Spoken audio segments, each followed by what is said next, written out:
একটা জিনিস ভেবে দেখেছো, আমরা যখন শাশুড়ি মা হব তখন আমাদের বৌমাদের ভাগ্যগুলো ঠিক কতটা ভালো হবে।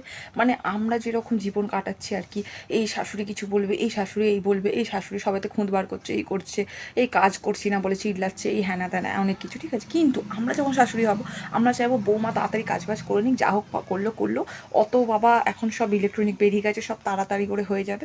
তো আমাদের মাথায় এটা থাকবে না, তেল বাঁচাও, গ্যাস বাঁচাও, অত কিছু মনে হবে না। তো মনে হবে ঝটাপট দুজনে মিলে করে নিয়ে কখন রিলস বানাবো, কখন দুজনে মিলে ভিডিও বানাবো, কখন দুজনে মিলে ফোন ঘাঁটবো, দুজনে এই তালেতেই থাকবো। তো ও এই তালে থাকবে, তখন ওকে আমার বলার কিছু থাকবে না, মানে আমাদের বন্ডিংটা বেশ ভালোই হবে।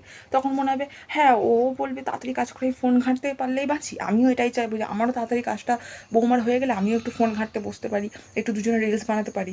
তো আমি সেই অপেক্ষাটা করে আছি যে এই জেনারেশনটা ঠিক কখন আসবে, যখন এরকম মানে শাশুড়ি মা বৌমা একটা বিন্দাস রিলেশনশিপে থাকবে, আর যেখানে সবসময় মানে সবসময় ফ্র্যাঙ্কলি থাকবে।